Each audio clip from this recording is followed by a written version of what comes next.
يتنيد ويلي لا بيريلن هكراجي نورسي كميلو نحنا كم حبرة سبيت أفعلنا نمنتا إنا عندي تفري يكزير الجسر هابونش اللي جلاي حجنا تسبزيس إساس تزعزستاي مغوري كتحسب سكنجرني كاب كلبي كاب إنسان إيس كاتركبوا لزمن دحركوينو عملت فريد كاتراي شعو أبينو أسرت بريعي ستيو كوز بقى نخال دك نستيون نتعنت تاي عبسلك نحرب بدو كاسقاي ناي ولاد كاتر أخوين كان نتعنت انتاي ترجمو አሁን እሱ ቢኖር ልጄን አላጣም ነበር አብረን ብንኖር ሻዕቢያሲ አብ አዲስ አበባን አብ ትግራይ ከአጥዋሎ ሰድ ከብለና በዚህ ስቃይ ዝበዝሖ ዘመን ክመጽኸልኩ እሱ ዝሓሸ መንግስት ኮይኑ ተረኺቡሎ ዝሕጂ ሰዓት ኮይኑ ግን እዚ ነገር እዚ ብከምዚ ከብቃ ኣይከኣለን ደሎ እንታይ ዳ ሓንቲ ሓፍትና እውን ትማኒ ብነፍሲ ቅትለት ህይወታ ሓሊፋላ ነፍስኻ ምጥፋእ ሱሳይድ ምግባር ነውሪ እዩ በቃ ፍጹም ክልክል እዩ ማለት እዩ أنا خاني بترناتهم بودابن بحاليتهم بمكبار نخنبر ትረኸብዎም هم ደቁهم ኢለውና ንዑኢና ኸኣት ፍሬም ወይ ከኣት ስታንዳርድ ትባህል ወለድና ሲ ክዕቀብ ኣለዎ ከምዚ ክኸውን የብሉን ኢልና ንገልጾ ዘለና ማንም ነገር ማን ይሰማናል ሰላም ጥዕና ሃበለይ ከመይ ኣለኹም ከመይ ትቕንዩ ክቡራትን ፍትዋትን ተኸታተልቲ ሽደን ሪኣክትስ ዋን ንወሎ ማዓንቲ እውን ከም ተልሙድ ብሓድሽ ቪድዮ ተራኺብና ኣለና ማለት እዩ ክሳብ መወዳእታ ንድሕር ዳኣ ተኸታተልኩም መለስቻ حدشت نزخونكم دما بملؤكم مالتيو نابزنا لهم معنتي زلو فيديوسي رئيتكم كتحوصوا ويكا كمتم حواتكم كتصحفوا ويكا كومنت كتبوا ايه زلاوكم مالتيو أتصلنا إلى نايلو معنتي فيديو زلو بتعمل يزحزن تحسوا سلازخونه بزا هصان كميلكا يچكنيو نذا هصان زي اتريوا لهم اتيلوا خيدو مقتالو طرح يكون اندفيرو ديو غلايو بقى بزح ነገር ይخيدو ማለት እንታይ ኮይኑ ዝሰብ كمي عينت سبات يوم كمزي زغبرو كساب كندي ناي اكل لب زلوم يوم بتعمل زحزن سلازخونه رينا ياخل مصينا تزولته ترغمون دما خنسمعو عينا يلت شابات ሁኔታ አልነገርሽኝ እሱ እንትን ካለ ስለቆየ የፖለቲካው ተለያያችሁ አይ ፖለቲካ ቤታችን ሁሉም ቤት ገብቷል መንግስት ብቻ አይደለም የሚተራመስ ያለው የሱ ትርምስ ቤታችን ውስጥ ከፋፍሎን የሚገርም ያኔ እንዳልኩሱ ቅልቅል ነው ትግሬና ጎንደር ነውና እድገቱ ግን መቀሌ ነው እና ታስሮ ነበር ያኔ ሁሉም ትግሬ ነው ጁንታ እየተባለ ሲታሰር ነበር ታስሮ ወዛ በኋላ ሄደ ማለት ነው ከኔ ጋርም ያለ አግባብሱም ስሜት በስሜት የሚናገረው ቃል አለ እኔም ትንሽ ለምን እንደዚህ ትላለህ በሚል ተጋጭተን ተጣጥተን ተለያይተን እና በዛ ምክንያት ነው አሁን እሱ ቢኖር ልጄን አላጣም ነበር አብረን ብንኖር አንድ እንትን ክፍተት የፈጠረ እሱ ነው حجت لو معنتي زلعلو رئسي بتعمي وسان زبها رئسيو حدا نزا قلعه منك سمايات يورسا زبهال ነገር ይሁን ለዚ መንግስት ሰማያት እንበር ካሊ እخ ወርሲ ያልካ ጽበያን ካጻም ቆልዓ ናብ ዓለም ዚ ክትፈጠር ጥሪ ዳ ክትመጽኸላ ጀሚሪ እዩ ዝኾነ ሰብ ኣብ ሶት ውዒል ኣብ ሶታ ውዒል ንዓጥፊዋ ዘሎ ማለት እዩ እትኽብሃል ዘሎ ነቶም ወለዳን ቤተሰባን ጽንዓት ይሃብኩም ይዝባል ቀደም ኢላ ክንቀጽል ከለና ግን ናብ ተቀጻል ዘሎ ቪድዮ ወግዒ ወይ ካ ዲፕ ዝኾነ ርዲኢት ናይቲ ቪድዮ ሒዞ ይኸርተለኹ ሰባት ብዙኾነ መንግስታት ይኹን ገለታት ብዙወልዎ ናይ ፖለቲካ ዝኾነ ወርያ ወረ ወይ ካ ቢላ ቢሎ ሓዳሮም ክፈትሕ የብሎም ሓደ ነቶም ቆልዑ ነቶም ዝውለዱ ዘለዎ ኣይጥዕሞምን ካልኣይካ ንዓቶምን ኣይጥዕሞምን ሓቂ ትብለና ዘላ ክልተ ዓይነት ትውልድ ነይርዎ ትባዕል ቤተይ መቀለ ዝዓበ ካብ ክልቲኡ ካብ ምሓራን ካብ ትግራይን ዝተወልደ ወድ ጎንደርን ወድ ትግራይን ዝኾነ ሰብ ነይሩ ሽዑ ኸኣ ብዙሓት ሰባት ይእሰሩ ነይሮም ተጋሩ ብምዃኑ ማለት እዩ ጁንታ እንዳተባሃሉ ስለዚ ሽዑ ኣነውን ሓደ ቃላት ንሱውን ዝኾኑ ቃላት እንትዛረብ እንተሎ ንምንታይ ከም እትብል ገለ እንዳበልና ጭቅጭቅ ሰምፃና ገዲፈዮ ኸይደ ማለት ገዲፉ ንኸይዱ ሕጂ ንሱ ተዝህሉ ነይሩ ከምዘይ ምኾንኩን ነይረ እያ ትብል ዘላ ማለት እዩ ነቲ ትዝበፅሓ ነገርሲ ድሓርዩ ሰብ እንዳተረድኦ ዝኸይድ ብዙሓት ሰባት ኣለኹም እቲ ዝወለድካዮ ውላድና ስለዘይኮነ ወይ ካባና ስለዘይኮነ ካብ ዓለትና ስለዘይኮነ ግደፍዮ ጠንጥንዮ እንዶ ራሕሪኽ ዘይትመጺ ንሕና ደይለናል ክንገለልኩም ትዛረቡ ሰባት ምሸለኹም ኣብ ከምዚ ዝበለ ሰዓት ግን ክትመጽሑ ወይ ክትርድኡሎም ኣይትኽእሉን ኢኹም ስለዚ ኣፍካ ሒዝካ መንባር ጽቡቕ ዝበሃል ነገር እዩ ዝብል ኣመለኻኽታ እዩ ዘለኒ ሕማቕ እንተ ዘይንዛረቡን መብዛሕትኡ ግዜ ኣዝዩ ብጣዕሚ ጽቡቕ እዩ እየ ዝብል እስኪ ንኽእል ሊሰማው እንደሚችል መከመት አይከብድም እኔ እውነት ልጅ ያለው ሰሚዒ ዶ ይሰምዐን ኢልዋ ሰሚዒ ኢላቶ ምንም ግን ገብረይ ከኣለን ያላቶ ማለት እዩ ስለዚ ኣነ እቲ ዝበጽሖ ስቃይን ዝበጽሖ ማለት ከመይ ዓይነት ስምዒት ከም ዝስምዖ መቸስ ዝኸብድ ኣይኮነን ይብል ኣሎ ማለት እዩ ሓቂ እዩ ኸኣ ዝሃፃን ቆልዓ እዚኣ ትሪእዋ ዘለኹም ንሳን መልክዓን ክትጽብቕከ ኣብ ልዕሊ እዚኣሲ እንታይ ዓይነት መከራ እዩ ማለት እንታይ እዩ ኮይኑ እቲ ሰብ እንታይ ዝኾን ዘሎ ማለት እዩ ነውሪ ድዩ በቃ ዝጠፍኦ ዘሎ ነውሪሲ ከመይ ኢሉ ንሕና ከም ሕብረተሰብ ይጠፍኣና ንምንታይ ኢና ክሳብ ክንዲ ዝኣክል ብጣዕሚ ኣሸገርቲ ሰባት ንኸውን ዘለና ኣይዶኖ ኣይፈልጥን እየ ለሚጣ እንዲህ ሳይዋት እንኳን ላይን የምታሳሳ አንዲት ፍሬ የእግዚአብሔር እጅ ስራ በሆነች ልጅ ላይ እንዲህ አይነት ኖር ልትፈጽምባት እንዴት ሰውነት ታዘዘልህ? እንዴት አእምሮስ እሺ አለ? እንዴት ነፍስስ ፈቀደች? እጅግ በጣም ያዘንኩት ወገኖቼ። ከጎኗ ልንሆንና ፍትዋን ልንጠይቅላት ይገባል። የሚመለከተውም አካል ማያዳግም እርምጃ ለሌሎችም አስተማሪ የሆነ ፍትህ ሊሰጥ ይገባል። ስለዚህ ማለት ከም ትዝርደን ዘሎ ከመይ ለአካላት ካተአዚዝልካ ማለት ነዚ ቆልዓ እዚኣሲ እንታይ ኣነውን በቃ እዚ ማለት ሓደ ሰብሲ ኢለኩም እኮ ድንቁርና ዝበሃል ነገር ኣብቲ ሓደ ቪድዮ ዝገልጾ ጸኒሐ ናብዚ እዩ ሽትኹ ኢል ንበር ድንቁርና ዝበሃል ክሳብ ክንደየናይ ምሕመም ርእሲ ጽላለ ዕብደት ከም ዘኸትል እዚ ይረአይዎ ንሕና ክንመሃር ኣለና ሕብረተሰብና ክመሃር ኣለዎ ቤት ትምህርቲ ክስራሕና ኣለዎ እምበሪ ጥራሕ ጥይትን ጠመንጃን ዝበሃል ንንቕሓትናን ንዕጣቕናን ውፅኢት ስልጣንና ክኸውን ኣይክእልን እዩ ከም ህዝቢ ክንቅፅል እንተኾይና ክንፈልጥ ኣለና ዝብል መልእኽቲ ነመሓላልፎ መብዛሕትኡ ግዜ ፍልጠት ካብ ከምዚ የድሕነካ ማለት እዩ ሰብ እዚ ምንም ዓይነት ፍልጠት የብሉ እንተንብል ካብ ከልቢ ግን ኣይሕሽን ከልቢ እኮ ጎይቱ ይፈልጥ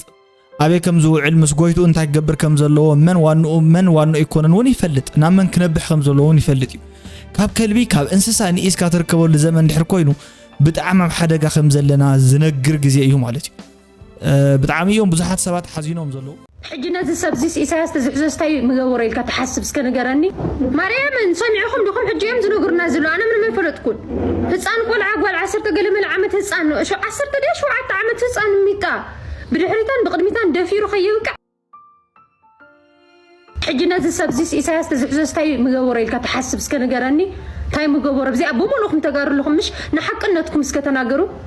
ኣይኮነን ከም ኣጌርካ ስጉሮ ደግ ክሰግር ተረኺብካ ኳስ ናብ ዓዲ ማትከታ ዲኻ ኣለካ ኢልካ ተሒዝካ ከማንሲ ኣብ ትሕቲ መሬት ደፊቑ እዩ ስነ ስርዓት ዘትሕዘካ ታይ ምገበሮ ኢልክ እስከ ሕሰብ ኢሳያስ ተዝረኽቦ ተጋሩ ብሙሉኹም እስከ ፍረዶ ብዚኣ እንታይ ምገበሮ ኢልኩም ተሓስቡ እስከ ኣይኮነን ከም ዝቀሊል ቅጥዓት ሰሪቕካ ከማንሲ ታይ ዓይነት ቅጥዓት ክትለካ ኣብኣስ ትፈልጥ ኢኻ ዋ ሕጂ ዛ ታሪክ እዚኣ ሰብ ኤርትራ ሰሚዕኻ ትፈልጥ የለን ምክንያቱ ትትኽተሎ ታፅባሕ ንጎ ትመፅእ ነገር ይፈልጣ እዩ የለን ኣብዚ እዩ በቃ ኣብ ኢትዮጵያ ሰላም ኣሎ ነፃነት ኣሎ ዕብየት ኣሎ እንድሕር ከምዚ ዓይነት ነፃነት ኮይኑ ኪኑ ሓፂሩ ይጠንጠነታት እይ ነፃነት እንታይ እዩ ነፃነት እንታይ ዓብሰልካ እንድሕር ብደውካ ስቃይ ናይ ውላድካ ትርኢ ኮይንካ ነፃነት እንታይ ትርጉሙ كان زسبزي مرأيا تجبره أمانون صباح خواتيو صباح ون غربيتا زلا لو معتي كم زي أجير خواتي صباح جنزوب خفيلو صباح ون نتا غربيتا خد فراي خم أجير عشير خواتي دحر صباح ون زي عد خبالا شيء كم زي زسق كا زحزنك هاجن أي ترائن إثيوبيا يو ذات يوازن لهم أد تنبع زلا قوالا تعميس أس سل استقتلت تايو تي عماتي نزهت أنزياء دفير وجأكيهم معمات طرايك أكل أما أنا أكلاتها أبكسادا كتزاربوا ولا زسك حكح جبناتيو فتسيمو مالتيو زغلو فتسيمو أكل لهم 25 عمد فريدهم مو قالوا جنا أفت بيت ما أسرت خوين خمان بسبب جردي جلدي دويل دي جلا يفرعهم حجي نوزحات إثيوبياويان زغطع يو كم سبب كسمع خلاها كمان زسك كزينا يو بزحات شركلون ريهم تقولون مالتي إذا حجي بحافظ أفت حجي بدلة سلزول إمبر حدا خمسة عينة أبهز أنقال خمسة عينة نجارات عميس دقتل عملت فريد كات رايشلو أبينو أسرت بريء ساتيو كوز بقى نقال دك نستيون بتعمل زحزن نجار التحساسبي زغنا بتعمل يودي حزن نتا أدي صنعت يهبا نتا حسانك فتحي تبديلها حسانكن فتحي كتركب أبز مدري تبدالي أقوب موضوعاتي كوسد تعمل حزينة نيجي على العاب أديس أبابا وقشوعة عمت زقات الممالك وجم حدا كنت سبات من إرترا تصرفوا بزح نجارات ماتي دخلتنا يواتس كنا أملاخي مزقان بزح نوكلون تبلز مالتهم أنا حجنت قبل دل مسلكم إرترا نمبر 1 قبل دل إرترا نمبر 1 قبل دل نهاجري كل علي لزيكم كو اتحما أنا جرات أبي هزبي سلزيرة أخو أبي هزبي سي أفتعديس حما أنا جرات سلزيرة أخو مالتي أملاخين مزجن أدي مرة مدي زجابي هربي أدمنت عنا هبلين هزبي تمزجن فتحي هزبي أم حراب هزبي تجارو هاني زجابي هر يحلوكم كم زنجرات مالتيو أنت خبي دلي شعبياسي أب أديس أبابان أب تجري كأتوالو صد قبلنا حيال كل شعب نحيال فطروا حيال فطروا ترى مخنبل عبيرو بخمن شعبيا كمنصلو سات ما تقبلنا يا سات قبلنا زحونا زولو خا انا وعلو لو ايو بدن بري انا ابز قنيات زي ابي غواندا زركو منسيات إرتراويان يحواتنا ابز تفلالي ጭንቀት ድሕሪ ምውዳእ ሽዱሽ ዝበፅሑ ኤርትራውያን ኣብ ዝሓለፈ ሰሙናት ብነፍሲ ቅትለት ጠፊኦም ነይሮም ኮይኑ ግን እዚ ነገር እዚ ብከምዚ ክብቃዕ ኣይከኣለን ዘሎ እንታይ ደኣ ሓንቲ ሓፍትና እውን ትማሊ ብነፍሲ ቅትለት ሂወታ ሓሊፋ ኣላ መጀመርያ ንብሎም እዞም ጠፊኦም ዘለዉ መንእስያት ኣምላኽ ኣብ ገነቱ ይቀበሎም እዚ ግን በዚ ነገር ኣይብቃዕን ብዙሓት መንእስያት ኣሕዋትና እውን ኣብ ዝተፈላለዩ ሶሻል ሚድያታት ጭንቀትኩም ብምፅሓፍ ስምዒታትኩም ኣብ ሶሻል ሚድያታት ብምፅሓፍ ናብ ዘይተደለየ ነገራት ዝገዝግስ ብዙሕ ዓይነት ፅሑፋት ትፅሕፉ ኣለኹም ሙሉኩም መንእስያት ማለት እዩ ኣብ ሂወት ብዘጋጥመኩም ፈተነታት ይኹን ኣብ ሂወት ብዘጋጥመኩም ዝተፈላለዩ መሰናክላት ከምዚ ዓይነት ነገራት ኣብ ሓሳብኩም ወይ ኣብ ርእስኩም እንድሕር ተሰላስሉ ኮይንኩም ኣዝዩ ጉጉዩ ኣዝዩ ሕማቕ ዝኾነ ውሳኔታት ኢኹም ትወስዱ ዘለኹም ንዓኹምን ነቶም ተስፋ ኮይኖም ንሙሉእ ሂወትኩም ከኣሊኹም ብኣኹም ክሻቐሉን ዝሓስቡን ዘለዎም ስድራ ቤትኩም ኣብ ሂወቶም ዘይወፅእን ዘይሓልፍን በሰላይኹም ትገድፍሎም ዘለኹም ንሱ ጥራይ ዘይኮነውን ስድራ ቤትኩም እስኹም ብሂወት እንድሕር ኣለኹም እስኹም ብጥዕና እንድሕር ሃሊኹም ጥራዮም ክህልው ዝኽእሉ ነብስኻ ምጥፋእ ወይ ከዓ ሱሳይድ ማለት ብጣዕሚ ዝሓመቐ ኣብ መሬት ኣሸጋሪ ዝበሃል ወይ ከዓ ንኣብነት ኣብ ሰማይ እውን ፍታሕ ዘይትረኽበሉ ማለት እዩ ነቶም ወለድኻ ብጣዕሚ ከቢድ ዋላስ ብዝኾነ ነገር ተጣዒስካ ተደቢስካ ከምዚ ተዝገብረሉ ነይረ ተዝሕክሞ ነይረ ወዘተ ዘይበሃለሉ ወለድኻ ንባዕሉ ፈቲኖም ክፍትንዎ ዘይኽእሉ ነገር እንተልዩ ዓርስኻ ጥፊኻ እንተሓዲርካ ይንግሆ ማለት እዩ እቲ ዋና ነገር ግን ኣነ ሕጂ ኣብዚ ዛረበኩም ኣሕዋት መናእሰይ ኣለኹም ዓለም ከከም መጻጻእ እንድያ ትኸይድ ሞት ይዝንግዕ እምበር ንኹሉ ሰብኣይ ይተርፎ ስለዚ ንምንታይ ቀዲምካ ዓርስኻ ተጥፍእ ንምንታይ ብኢድካ ነብስኻ ክትሕልፋ ከም መማረፂ ጌርካ ትሓስብ ዝብል ኢናት ብዙሓት ሽሕን ሚእትን መማረፅታት ኣለዉ ክትነብር እንድሕር ዳ ኮይንካ ሰሪሕካ ክትነብር ትኽእል ዋላ ኢቭን ዕድመ ክበካ እንድሕር ዳ ኮይኑ ሰሪሕካ ምንባር ዘይተዘይክኢልካ ዋላ ኣጭበርቢርካ ወይ ሰሪቕካ ንባዕሉ እንተ ትነብር ኣነ እኳ ምንባር ኢለካ ተዘይፅውዕ ግን ታ ነብስኻ ወይ ታ ሂወትካ ሲ ክልተ መዓልቲ እንተ ተቐፅላ እሞ ፈጣሪ ዕድመ እንተ ዝበካሲ ነዚ ነገር እዚ ተኣሪምካ ኣሎ ዋላ እቲ ዝሓሸ ፍታሕ ጽባሕ ተምፅእ ትኽእል ኢኻ ማለት ግን ከምዚ ዓይነቱ ውሳነ ምውሳን ማለት ሎማዓንቲ ጸልሚቱን ኣሎ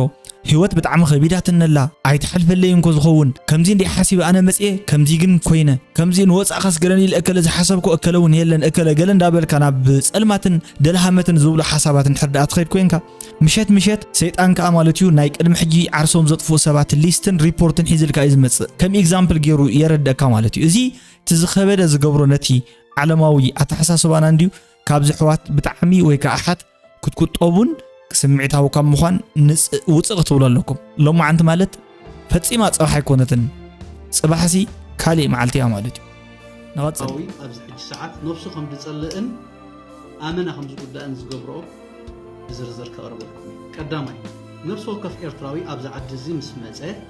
ዝወስዶ ወረቐት እንተደኣ ሃልዩ ኣሳይለም ስቲከር ነዚ ወረቐት እዚ ምስ ሓዘ ከም ስደተኛ ኣብዚ ዓዲ ናይ ምንባር መሰል ኣሎ ማለት እዩ ብድሕሪኡ بقداي فود ستاتس فود ستاتس مالت أبز عادي بروسس نزجبر الكاسب كابزخون يكون حجر كالمسألة دي أتتكملوا تكال كتكفت تجريخا كال بقدايش متدا أهلي كون نزنجرات زي بزجبا نخد تكملوا زحجز كلاي مخبار جزا خري نفس وقت إرتراوي أبز حجر زي ذكاريو جزا واجا أزي كبر ولاون أبحد خان شلو ودخل ودي واندا سومال كال زيجا يحلو إرتراو صفلو ولاقي كان عزيز استغانني خبر نزوا غازي نز خبرزي زق على عصب كان إرتراو حاول سيترل لا يملو دمسو سالساي أبدغو خوينم زحولو زلو أبلا سدرايت أبدغو خوينم زحولو زلو أبلا سدرايت كنبل كلنا أبو أده حاو حاتي حاتنا أخو فاميل مالك إذا سدرايت زيوم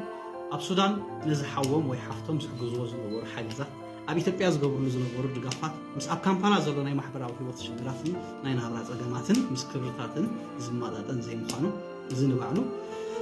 نتمنسي أب نوت زاتوي اتحاونا زبلو زلو زغلص زلو حدا مس عداغا مس نهر واغا أب دغ زلو سبات كانتهم حواتهم عشش بمبالهم ز فصم زلو فصامن ديو انا جن نتوم دغ زلو ناتوم ስለዝኾነ ለአኹሎም አይተለአኹሎም ሚልካ አንተ ተዛረብካ ናቶም ውን ህይወት አይፈለጥኩን ስለዚ አምንታይ ኩነታት ከም ዘሎ እንተ ይፈለጥካ ምዝራብ ከቢድ እዩ ማለት እዩ ነቶም ዓርሶም ዘጥፉ ዘለው ሰባት ግን ዋላ ኣብ ደገ ዋላ ኣብ በረኻ ዋላ ኣብ ገለ ህይወትካ ከም ገለ ጌርካ ተቐንያ ስለ ዘለካ እንተ ቀኒኻ ድማ ንዓኻ ዝኸውን ሽልማት ካብ ፈጣሪ ዝወሃበካ ስለ ዘሎ ከም ገለ እንዳገበርካ ተቐንያ ውን ዋላ ዘይብልዕ ነገር እንዳበልዓኻ ብንእሽተይ ውን ፈጣሪ እንተ ሓጊዝካ እዚ ዓርሱ ዝኸኣለ ውህብቶ እዩ ስለዚ ንጽባሕሲ ብሎ ሞት ከስርዋ ይብልኩም ዝብል መደምደምታ ይሕጅውን ዝወስኸሉ ማለት رابعي بزعبا خبابيخا زي محتاج بزعبا خبابيخا زي محتاج مالت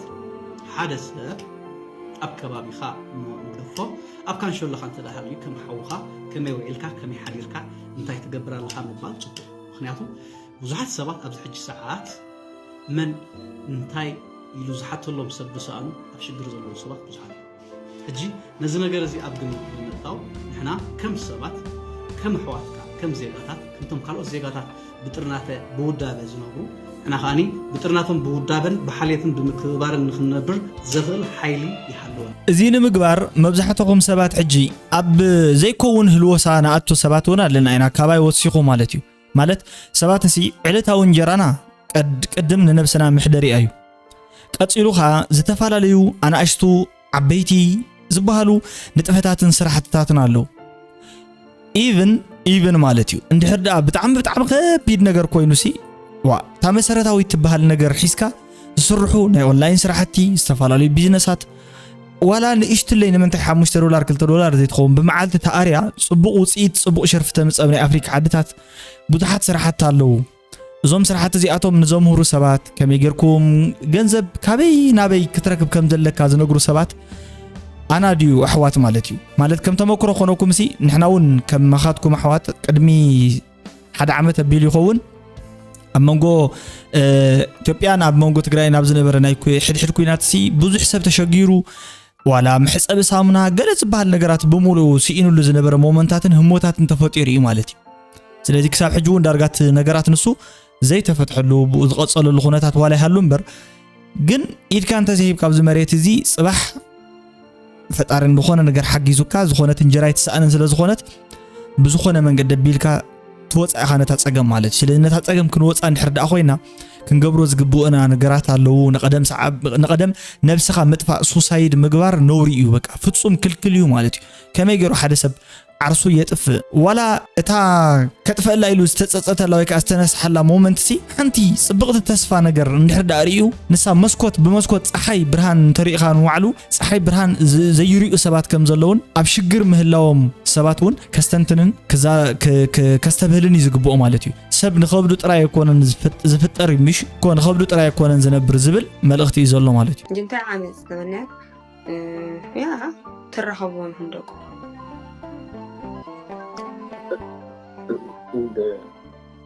ترخبوا منهم دقهم إلى هنا سمعني ندقهم كم إلى مساكم زارب كم أين ملا أجلس واو كات زارب دلنا أنت كم اليوم تقولون بعلم كم تناتهم وسيلة ما إلى اللي بعمل نجيب سنبيله ها إلى بخم يخليت كده أنت يدرخب كنا قرر لك يجبت لك دي بلا مالك هو كم يلنا تعبي واو بخمه جن بعنا جنينا جن تايبنا مالتي أوي إزي فتنة يبلي مالتي فتنة الصبر لذي كأ دحين بعلم برهان تواقع النمبر إزي كم زي لهم وصلوهم تدخل بيدي كوري خاونا يكلون يوم قرنا إزي جن إما برهان بعلم تكات على الصبر راح يجيب بزح نجار مس بيت سباوي ركبات تحيزو بزح نجار كبهالي كاليو توم سعادو خا كابتناتنا نعوينا خات فريم ويكات ستاندرد تبهلو ولد ناسي كعقبالو خمسي خون يبولن إلا نقلصو زلنا نعوي مالتي نحنا عرسنا خا هذا جزء عرس جزء رأسنا سي بهللنا كمي قرنا ولادنا بوتاتنا حنعبي حونا نيش اللي حفتنا خم نكناخن نحنا نفوت قديات الله كاو نساتهم زي فوتو نجارالو سلذي نحد سب كير نجبرو إنا أمزولو خامالتيو كير نجبرو ويكا هيومان رايتو ديمقراطيك رايتو نحلو اللي يقولها بهالي جني شرارة فيه فرنجس كابخان نيجاتيف نجار مر بوزيتيف نجار بمزحة وجزء كبكايتو يعني خامالتي نحد سب مقطعات شابوت نقولعة نحوارو مالتي نقطع العدميو للزوبن نصهن برتعني أتجبرو يلو مزحف تصحيفون ديو كابزا مزحف صحفتي أجينست خير كاتودها أنا زدلك أجبرو جن أي حتى كيت إيقك بك الناس على إيقك اللهم سبالك ونصبحت أخيد تودها زجورة ترخوها وين أبغالك أيرو وي كالي نجر جيرو خطرخوة لها بحقة كسيبل كان نوريو مالت مسؤولي يبلغها حجي نتودها 18 ዓመት እንተይ መልእ እንተሎ ከምዚ ዓይነት ፋሉልነት ምስተርእዮ ክልተ ነገር ይኻሪኻ ዘለኻ ሓደ ነፃነት እዩ ነፃነት ማለት ስጋዊ ማሕለኻ ወይ ከዓ መንፈሳዊ አባት ናይ አቦ ምኽሪ ወይ ናይ አዶ ምኽሪ ክትብዮ ወይ ከዓ ክትብዎ ዝነበረኩም ነፃ ጌርኩሞ ካብእሲ ነፃ ኮይኑ ማለት እዩ እምበር ፈጣሪ ዝፈጠረሉ ካሊእ ነፃነት ኣሎ ፍሪ ዊል ዝበሃል ማለት እዩ ስለዚ ነፃ ፍቃድ እንዳሃለዎ በቲ ነፃ ፍቃዱ ክምራሕ ይኮንካን ጌርካ ዘለኻ እዚ ማለት ኢዱ ንሓደ ህፃን ናብ ሓውዲ ናብ ማይ ከእትዋ ከም ዘለዎ አይፈልጥን ንማማይ እንድሕር ደኣ ለቂካዮ ወይ ከዓ ሓዲኩም መስቁ እንድሕር ኢልኩም ሲ ኣብ ጥቕኡ ማለት እዩ ወይ ናብ ሓዊ ወይ ናብ ማይ ካብ ኩልቲ ሓዲ ኢሉ ከእቲ ይኽእል ማለት እዩ ፈሊጥዎ ጥቕሙን ጉድኣቱን ኣይኮነን ስለዚ ነፃነት ዝበሃል እውን ልክ ኣለዎ ነፃነት ገደብ ኣለዎ ዋላ ካብ ነፃነት ንላዕሊ ዝጥዕም ነገር የለን ኢልና ዋላ ተውጋዓና ኣብዚ መሬት እዚ ነፃነት ግን በቲ ሓደ ወገኑ ባርነት ሒዙ ዝመፅእ እንድሕር ደኣ ኮይኑ ከቢድ ነገር እዩ ማለት እዩ ስለዚ ብከምዚ ዓይነት ኣብ ኣውሮፓ ናብ ዝተፈላለዩ ናይ ኣሜሪካ ቦታታትን ዘሎ ኤጌንስት ባህሊ ዝኾነ ነገር ዝግበር ክያዶ ጽቡቕ ኣይኮነን መብዛሕትኩም ኣብኡ ዘለኹም ንውላድኩም ትዕብይዎ ዘለኹም ሰባት ብጣዕሚ ከም ትፍተኑን ኣብ ዓቢ ፈተና ከም ትነብሩን ማንም ሰብ ይፈልጥ እዩ ማለት እዩ ሓላፍነትኩም ተዋፂኹም ከዓ ነቶም ወለድኹም ዘወረስኹም ባህሊ ነቶም ደቅኹም ኣውሪስኩሞም ብዝተኻእለ መጠን ምስትናታቶም ባህሊ ድማ ተተጋራጭኹም እትነብሩሉ ጥብቅናን ምሕረትን ካብ ፈጣሪ ወይ ከዓ ዓቕምን ተተዋሂብኩም ክትነብሩ ስለትኽእሉ እዚ ምልማን ናይ ኩላህና ሓላፍነት እዩ ንሕና እውን ኣብዚ ዘለና ንባዕሉ ኣብ ውሽጥኹን ኣብ ደገኹን ኩሉ ጉድለታት ኣለዎን ናይ ባዕሉ እዚ ለናይ ሎሚ ዓንቲ ቪድዮ ክዛዝሜ ፀጽቡቕ የስማዓና ኣብ ቀጻሊ ናይ ሎሚ ዓንቲ ቪድዮ ነዚ ዝመስል ነይሩ ሳብስክራይብ ዘይገበርኩም ሳብስክራይብ ጉድ ላይት ደሕና ሕደርታ ሓዋት ኢማንስቱ እዩ